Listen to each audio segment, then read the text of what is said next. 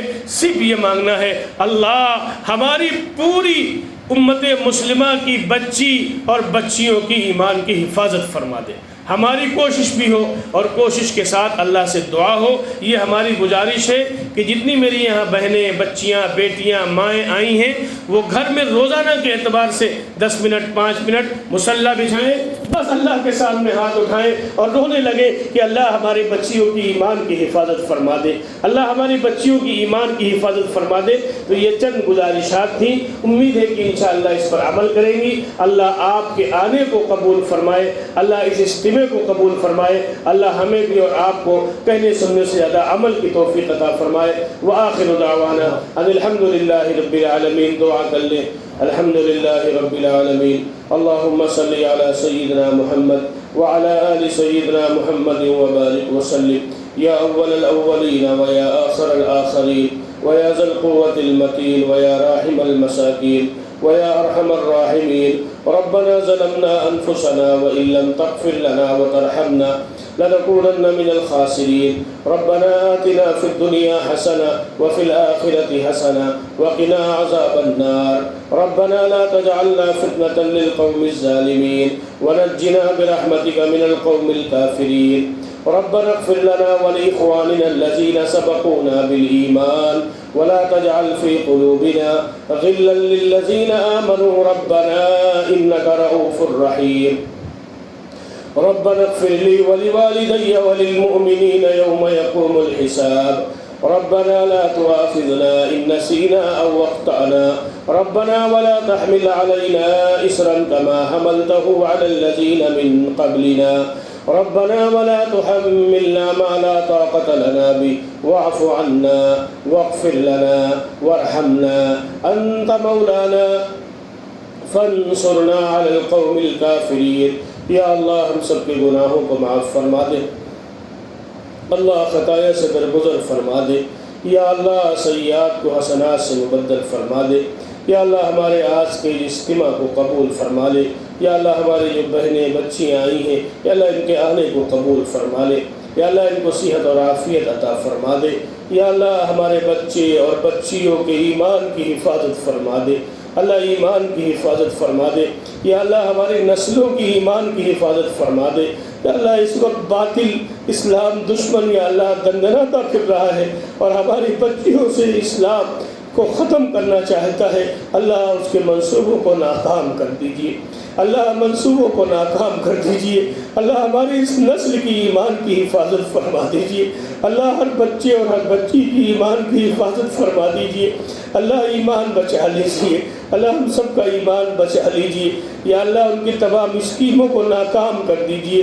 یا اللہ تمام پلاننگ کو فیل کر دیجیے، یا اللہ اسلام کی عظمت کو، اسلام کی حقانیت کو ہمارے دلوں کے اندر بیٹھا دیجیے، یا اللہ اپنے محبوب نبی جناب رسول اللہ صلی اللہ علیہ وسلم کے لائے ہوئے دین پر چلنے کی توفیق عطا فرما دیجیے، اللہ نمازوں کا اہتمام کرنے والا بنا دیجیے، اللہ قرآن کی تلاوت کرنے والا بنا دیجیے، اللہ ذکر و اذکار کرنے والا بنا دیجیے، اللہ ہم بہت گنہگار پاپی ہیں، اللہ معاف کر دیجیے، اللہ معاف کر دیجیے، اللہ نیک بنا لیجیے، اللہ نیک بنا دیجیے، اللہ نیک بنا دیجیے، یا اللہ ہمیں سچا اور پکا مسلمان بنا دیجیے، یا اللہ اپنا فرما بردار بنا لیجیے، یا اللہ اپنے محبوب نبی جناب رسول اللہ صلی اللہ علیہ وسلم کا سچا امتی بنا دیجیے، یا اللہ آپ کا سچا غلام بنا دیجیے، یا اللہ اپنے محبوب نبی حضرت محمد الرسول اللہ صلی اللہ علیہ وسلم کی لائے ہوئی شریعت مقیم اور آپ کے لائے ہوئے دین پر چلنے کی توفیق عطا فرما دیجئے۔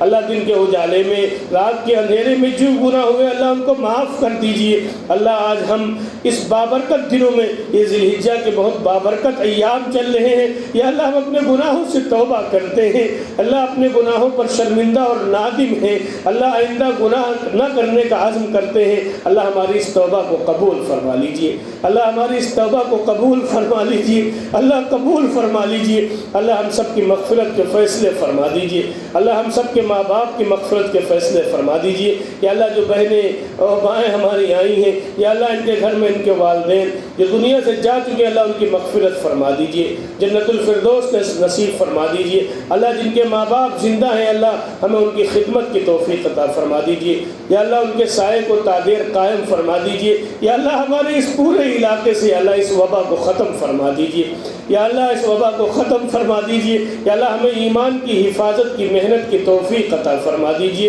اے بار الہ، اے بار الہ، دین کی محنت کے لیے قبول فرما لیجئے۔ اللہ جو تھوڑا بہت کام ہو رہا ہے، یا اللہ اس کو قبول فرما لیجئے۔ یا اللہ اخلاص عطا فرما دیجئے۔ یا اللہ ان اجتماعات کو بچیوں کی ایمان کی حفاظت کا وسیلہ بنا دیجئے، اللہ ایمان کا ذریعہ بنا دیجئے۔ یا اللہ اس ملک میں مسلمانوں کی جان، مال، عزت و آبرو کی حفاظت فرما دیجئے، مساجد کی حفاظت فرما دیجئے، مراکز کی حفاظت فرما دیجئے، مدارس کی حفاظت فرما دیجئے۔ یا اللہ ہمارے جوانوں کی حفاظت فرما دیجئے، بوڑھوں کی حفاظت فرما دیجئے، ہماری ماں بہنوں کی حفاظت فرما دیجئے۔ اللہ جب تک زندہ کر دین و اسلام پر زندہ رکھ۔ یا اللہ خاتمے کے وقت ہم سب کی زبانوں پر کلمہ لا الہ الا اللہ محمد الرسول اللہ کو جاری فرما دیجئے۔ اللہ بیماروں کو شفا عطا فرما دیجئے، پریشان حالوں کی پریشانیوں کو دور فرما دیجئے۔ اللہ جو بے اولاد ہیں ان کو نیک اور صالح اولادیں عطا فرما دیجئے۔ اللہ جن کی اولاد ہے ان کو ان کی اولاد کو ان کا فرما بردار بنا دیجئے، اللہ فرما بردار بنا دیجئے، ماں باپ کا کہنا ماننے والا بنا دیجئے۔ یا اللہ ہماری دعاؤں کو محض اپنے فضل کرم سے اور اپنے محبوب نبی امام الانبیاء جناب رسول اللہ صلی اللہ علیہ وسلم کے صدقے طفیل میں قبول فرما لیجئے۔ ربنا تقبل منا انك انت السميع العليم وتب علينا انك انت التواب الرحيم وصلى الله تعالى على خير خلقه سيدنا محمد وعلى اله واصحابه